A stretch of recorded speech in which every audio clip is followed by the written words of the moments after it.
Hello everyone, myself Alok Kumar. I am Assistant Professor in Government College of Engineering, Dharmapuri. So here we will see next topic in third unit of compiler design, and that is intermediate code representation. What are the different ways that we will see here? Okay, so here you can see with this diagram here in the analysis synthesis model of a compiler, the front end of the compiler translates a source program into a independent intermediate code generation, or we can say independent intermediate code. Then the backend of the compiler uses this intermediate code to generate the target code, which can be understood by the machine. Okay, you can see here like this one is the first phase lexical analyzer. Here whatever character stream we are giving, token we are getting, after that syntax and syntax tree we are getting. After that, using this semantic analyzer, here whatever semantic problem is there in that syntax tree, that we are going to check here. And in intermediate code generation, this one is taking as a input in syntax tree, and it is giving this intermediate representation. Okay, this one we can represent in three ways, like we can say syntax tree, 3 address code, and postfix notation also. Okay, so whatever machine, that intermediate representation will be machine independent. Okay, that machine independent code optimizer will take this one intermediate representation as input, and it will give this intermediate representation, and that will be the input for this code generator phase. Okay, so we will get target machine code. Okay, so like this manner we can optimize also. So in this we will see here what are the roles of the intermediate representation generator, that we will see here. The role we can see here to act as a glue between front end and the back end. You can see here it is working as a glue, or we can say it is working between the front end and the back end. Okay, or source code and machine code we can say. And another role also we can say, like here, to lower abstraction from source level. Okay, and to maintain some high level information. Okay, and here another role also we can see, like it completing some syntactic checks and performing more semantic checks. Okay, for example, like break should be inside loop or switch case only. Okay, so here we can see this one means for this intermediate code representation we can represent in three ways, like syntax trees and 3 address code and postfix notation. Okay, so here we will see firstly this one is syntax tree. It maintains structure of the construct. Okay, like this one you can see this one is a one type of parse tree, and one type, or we can say in different manner we are representing this one, but actually this one is parse tree, and this one we will see as a syntax tree. Here in leaf nodes, these are the operands, and intermediate node we can see here operators. Okay, it is suitable for high level representation. Okay, so this one we can say this one is a syntax trees. Okay, so syntax trees is nothing more than condensed form of a parse tree. The operator and the keyword nodes of the parse tree are moved to their parents, and a chain of single productions is replaced by single link in syntax tree. The internal nodes are operators and child nodes are operands. Okay, to form syntax tree, put parentheses in the expression. This way it's easy to recognize which operand should come first. Okay, like that manner we can easily construct syntax tree. Okay, the second one is 3 address code. Okay, like this manner also we can represent intermediate code. Okay, so this one also we will see with the help of one example. So here you can see 3AC means 3 address code. This one is 2 address code representation. This one is 1 address code representation, or we will say this one as stack machine or machine code, like that manner. So suppose here we are having this one 3 into 5 we are keeping into T1, and T1 variable plus 4 we are that value we are going to keep in this variable T2. Okay, and in this two address code here we are going to multiply 3 and 5, 3 comma 5, and in this we are going to keep, like here we are keep saying, and 4 we are going to add in that whatever multiplication came, in that we are going to add. Like this manner we can write into address representation whatever we have written in 3 address code. So same manner here, this one is 1 address code, like here we are pushing 3, after that we are pushing 5, and after that we are multiplying 3 into 5. Okay, so whatever multiplication is coming we are adding 4 in that one. So like this manner we can represent this one is first 1 address code, or first address code, like that manner we can say. The third way of representing is the postfix notation. Okay, so the postfix notation for the expression, what it do, it places the operator at the right end.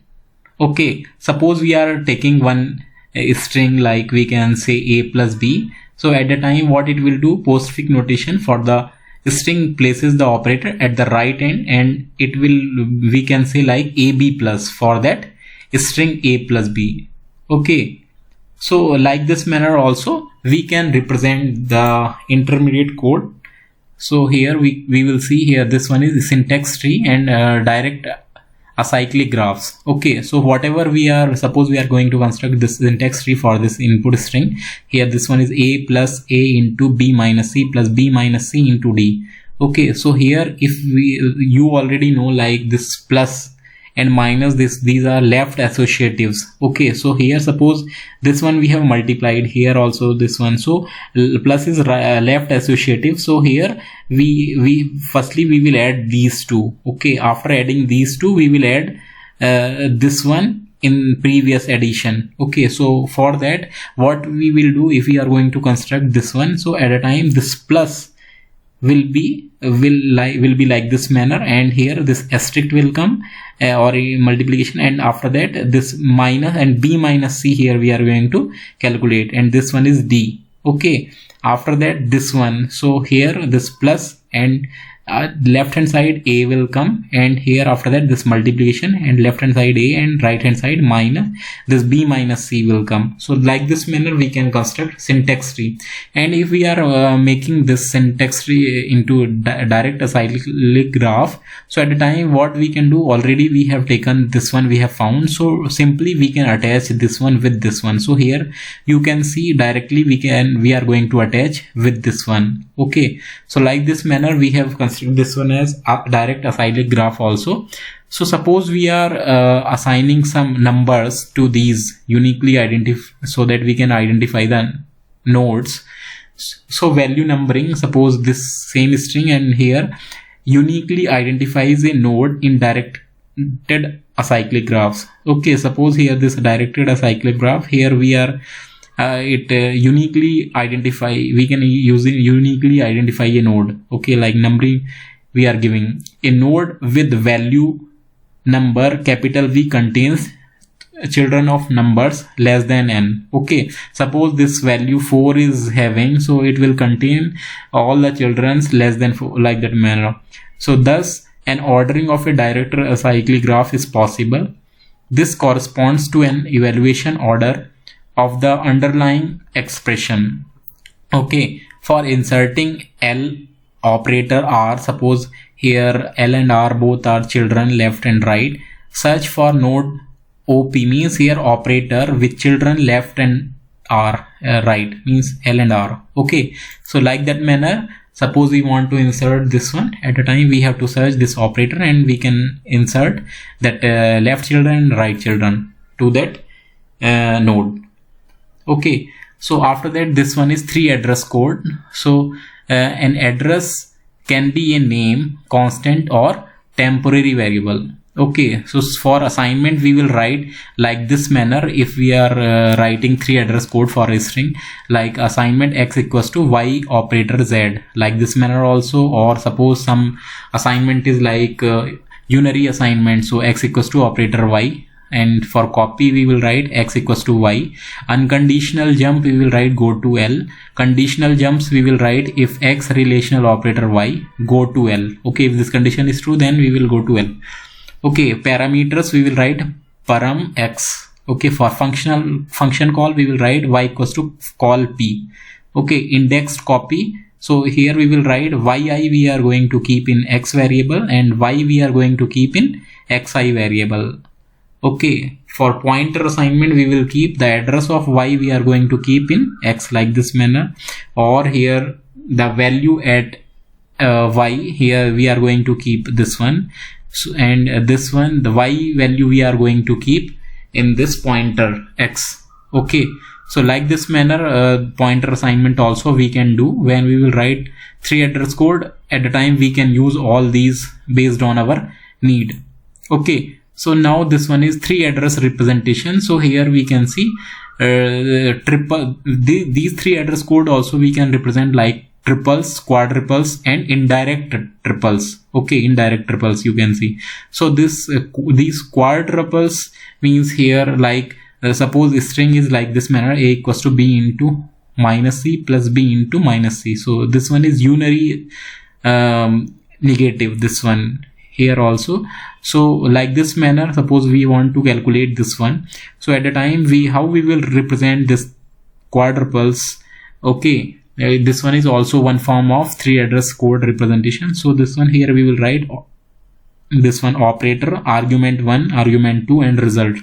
Okay, this here you can see here this one is minus c. So this minus c, firstly we have to calculate minus c, and the result of this one we are going to keep in t1 variable. So here result we are saying like this one we are going to keep. After that this b into minus c. Okay, here also we are calculating, here also. So one time on here like this manner, b into, and this t1 is the result of minus c. So here we are, and we are going to keep in t2. Okay, like this manner we have kept, and after that this again we can calculate this minus c, and t3 we are going to keep. After that this one t3 into that b into t3, so we are going to keep in t4.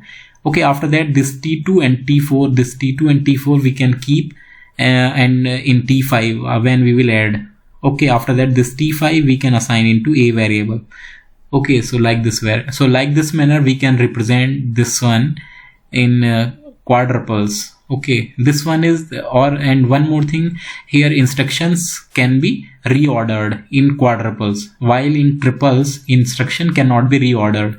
Like if we are writing this 3 address code of this one in terms of triples, so how we will write here, you can see these are the operators, argument 1, argument 2.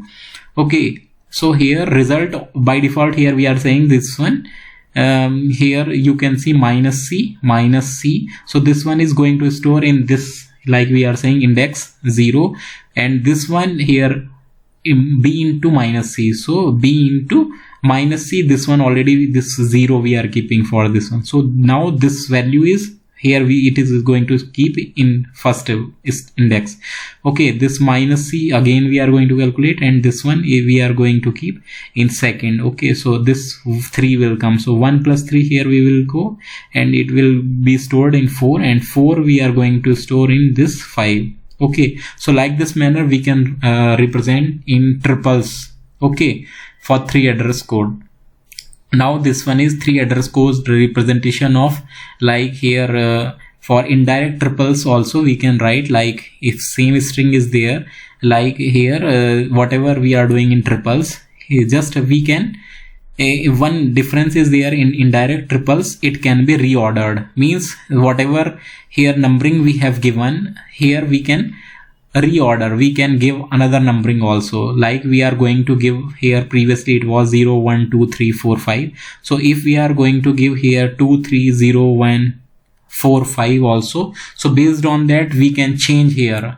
Okay, if we here we have given in place of 0, if we are giving here 2 at a time, here we can change also. This reordering also we can do in indirect triples, while in triples it's not possible. Okay, so remaining topic we will see in next unit, next lecture. Thank you.